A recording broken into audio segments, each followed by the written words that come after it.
The witnesses who've shown that she was staying at these properties for years after she claimed to have cut off links, including the doorman there. The doorman would all get dressed up when Fergie was staying.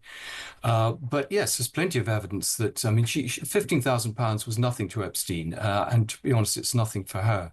And I have it both from somebody who worked for Epstein and a member of the royal household that the sum we should be talking about is about £2 million. The Times asked this morning, is it game over for Fergie, the Duchess of Disaster?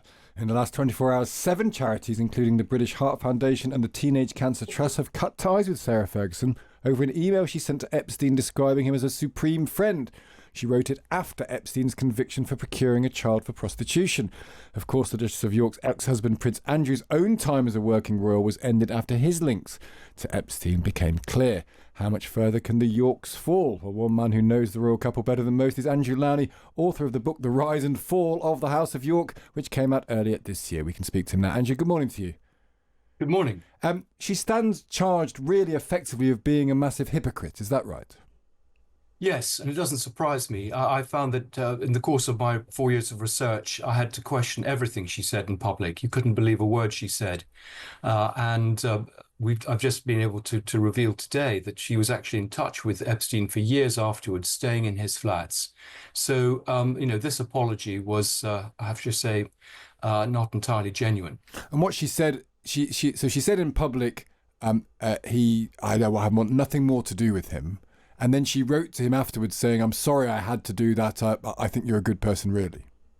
Exactly. And I think it makes her position both as a children's author and as someone who is a proponent of children's charities pretty untenable. And is that what's happening? Do you think she's now been effectively cancelled, particularly from the charitable world? Well, we've seen, I think, 7 or 8 charities cut links with her. In fact, she was never really particularly useful to many of these charities. She was seen as pretty toxic. I mean, this isn't the first scandal that she's weathered in the last 30 years. So I was surprised in some ways that she has survived as long as she has, both in terms of her endorsements and commercial appeal and in terms of the work she does with charities. Does she get, do you think in your experience, does she get sort of bowled over by rich people? Is there sort of a desire to be associated with money?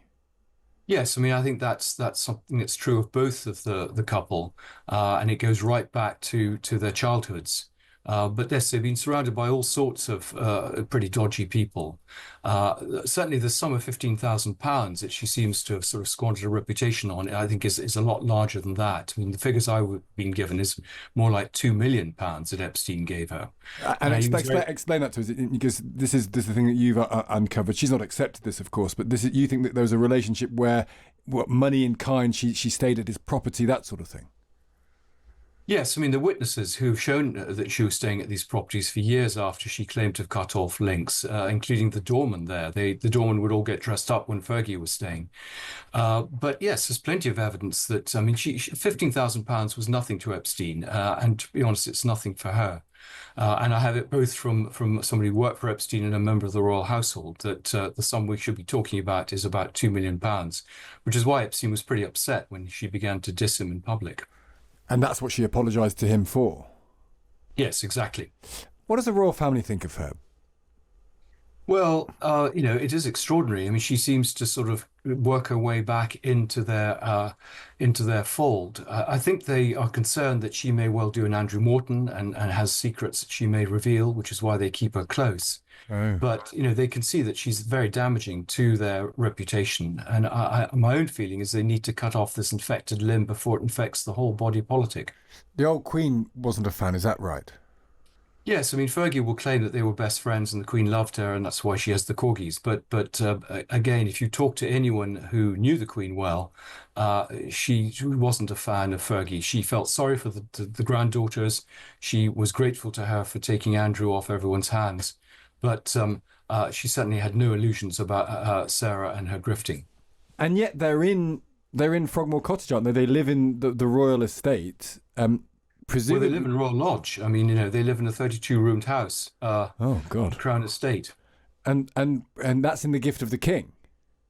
Well, he when the Queen Mother died, Andrew was offered the Royal Lodge, and he did it up. He has a pretty rock solid lease, and as long as he keeps up that lease and repairs the house, it's going to be very difficult to get rid of him. I think the big question is the source of his income, which is still very unclear. But from my research, he has no problem. He's inherited money from previous members of the royal family. He continues to do business.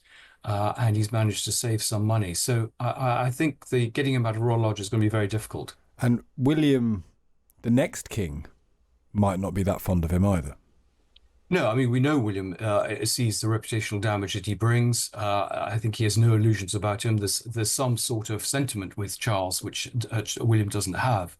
But again, the problem is, he has a rock solid lease for 75 years, and it's going to be very difficult to get rid of him. He doesn't see how bad the optics look. This is his last bit of status as a member of the royal family, and he's not going to give it up easily.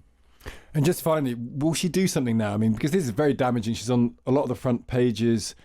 These charities were very quick to get rid of her. Does she need to come out and say something, do you think? She's not currently saying anything.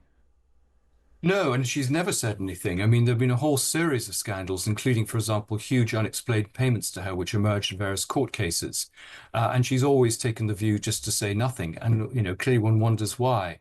But yes, she needs to come clean about her relationship with Epstein, which began much earlier than everyone has realized, ended much later than she claimed, was much more extensive than people, I think, realize. And everything's been focused on Andrew. And in some ways, this is a distraction from Andrew. But both of them have a lot of questions to answer about the way they've earned their money and their contacts with Jeffrey Epstein. Andrew Lownie, good to speak to you. Thank you for taking the time. Thank you. And his book is called The Rise and Fall of the House of York. And it really is, when you saw happen yesterday, we first started talking about it at sort of lunchtime, and one charity went. And then by the time we had our meeting, it was 2 or 3 more. And then by the end of the day, it was 7. So there's obviously a view that people don't want to be associated with her.